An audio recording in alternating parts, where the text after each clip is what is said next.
Coucou les amis, bonjour. Aujourd'hui, nous allons parler du manque de respect. Le manque de respect, que ce soit en famille, que ce soit dans la rue, que ce soit en entreprise, je veux dire au boulot, que ce soit dans les lieux publics. Il ne faut jamais accepter que quelqu'un te manque du respect. Parce que le manque de respect n'est pas permis. Oui. Faut jamais permettre à quiconque te manque le respect. Si quelqu'un te manque le respect, range la personne d'une façon ou d'une autre et proprement. Pour une première fois, ça va faire mal. Pour une deuxième fois, ça va comprendre. Et une troisième fois, ça ne viendrait plus jamais. Il n'y a rien qui détruit le psychique d'un être humain comme le manque de respect. Il n'y a rien qui fragilise la personne, le soi profond, comme le manque de respect. Te manquer de respect, c'est te diminuer.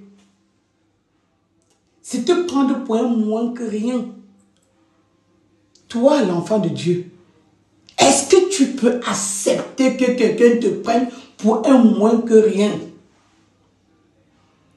Ça ne demande pas d'être bruyante.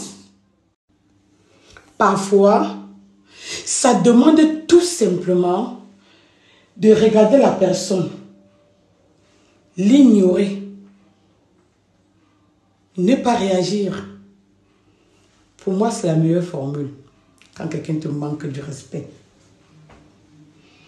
Tu arrives quelque part, quelqu'un te manque le respect. Surtout en public. Oh non, oh non. Ne te casse pas. Ignore la personne. Montre-lui qu'il est comme l'air, que tu ne l'as pas vu. Souvent, c'est nous-mêmes qui cherchons qu'on nous manque de respect. Parce qu'on veut trop prouver. Parce qu'on veut trop montrer que... Parce qu'on veut trop se justifier. Tu es obligé de te justifier. Tu es obligé de prouver. Tu prouves quoi? La seule personne à qui on prouve, c'est Dieu. Devant Dieu, chacun met les mains. Mais devant autre personne, tu n'as besoin de rien prouver. Si quelqu'un te manque le respect, quand tu veux répondre à la personne, sois calme. Je le dis parce que j'ai fait l'expérience. Le silence, la loi du silence, c'est un fouet magique. Sois calme. Si la personne insiste sur sa bêtise, regarde la personne et regarde ailleurs.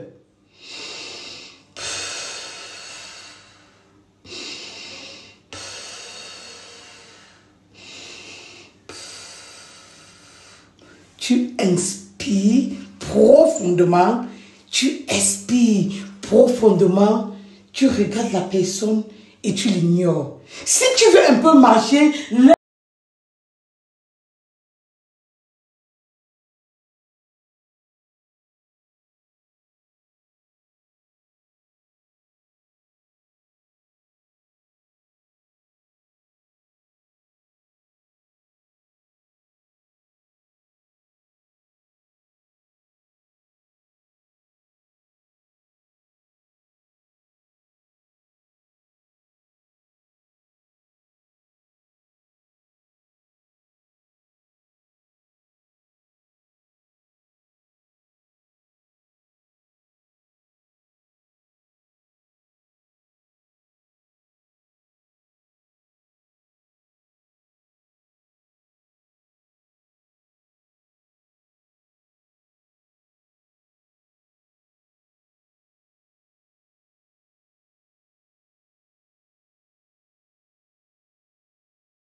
Parfois au bureau, ou bien dans ton service, si tu travailles dans un grand team, tu vas arriver, il y a toujours des brebis galeuses qui sont toujours là en train de faire comment, de faire que, ou bien ceux qui sont toujours en train de montrer les 365 dents là. On a 36 combien de dents qu'elles ont là, si elles en ont encore tout dans la bouche. Elle veut toujours ignorer. Mais si par malheur, elle frôle même seulement un peu à côté de toi, range ça doucement, sagement et poliment. Si elle commence encore, donne des avertissements courtoises. La troisième fois ne va pas exister. Nous qui vivons ici chez les Blancs, après près d'une vingtaine d'années, on a compris que il faut savoir les ranger dans un tiroir. Donc tu tires le tiroir, tu fais pas. Tu les ranges là-dedans. Et quand tu fais ça comme ça, le respect s'impose. Quand on te voit passer là, on sait que celle-là, la Camerounaise là, on ne touche pas à ça. Le respect est obligatoire. Là, le respect est obligatoire. Si tu peux mettre ça sur ta tenue de travail, mais comme ça, quand tu te tournes là, on dit, le respect est obligatoire. Et quand on sait que tu es comme ça, on ne commence même pas, non, ouais, oh, on ne commence pas. Parce que si tu veux commencer à dire, ah, ok, oui, ok, comme on nous a appris au pays là, tu es mon gars. Tu veux être Tchinda à vie. Tu es né pour être Tchinda. L'enfant de qui? Tu sors d'un pays comme le Cameroun, tu viens chez les Blancs être Tchinda, tu es malade.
Tu entends que l'enfant de ma épouse a accouché. Tu cours, tout, te voilà, Bojogne va me sauver pour partir là-bas. On ne t'a même pas appelé. Tu entends qu'il y a le mariage de la fille de ma cousine.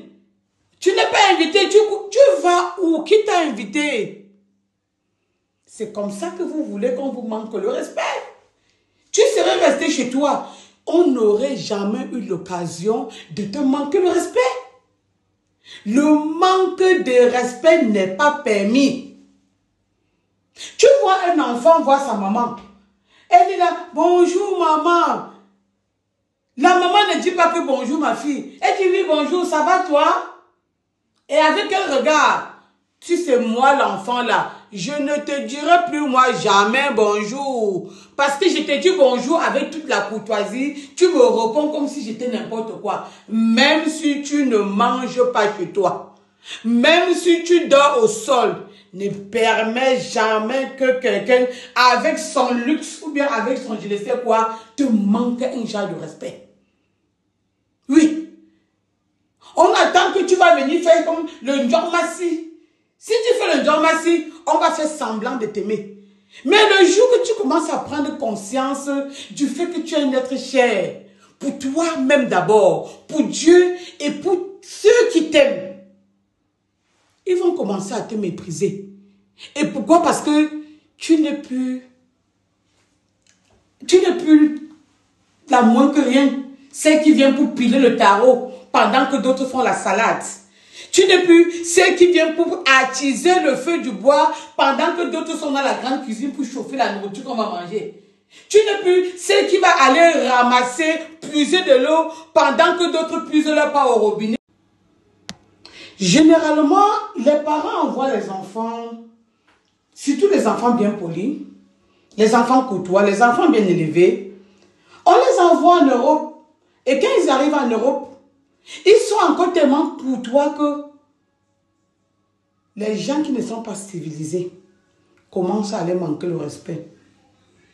Et quand l'enfant reçoit la déprime, on le traite de je ne sais quoi ou quoi. L'enfant commence à se morfondre. L'enfant commence à faire que, ouais, je ne sais pas. Et tu les vois dans les couloirs en train de pleurer. Et tu te dis que, ouais, mamie, c'est quoi?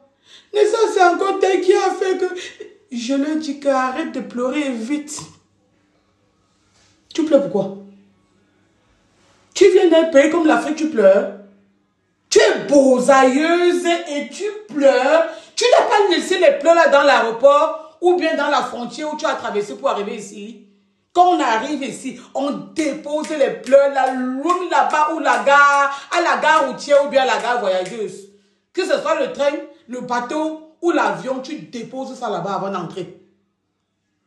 On n'est pas venu ici pleurer. On est venu ici se chercher. Quand tu commences à pleurer là, tu vas arriver. Pourquoi tu as permis qu'elle te manque le respect? Non, tata, ce n'est pas que... Non, tu as permis, ma fille. Vas-y, assois-toi, apprends tes leçons, sois sûr de toi. Quand tu sais que tu as mis ta part ici, parce que tous les Africains sont forts à l'école. Non, je n'ai pas même vu un Africain échouer. Quand tu sais que tu es Africain, donc ça veut dire que dans tes gènes là, il y a la sagesse et l'intelligence. Comment quelqu'un va donc commencer à te manquer le respect, non, ma fille? Un enfant intelligent comme toi, est-ce que c'est n'importe qui va en aventure?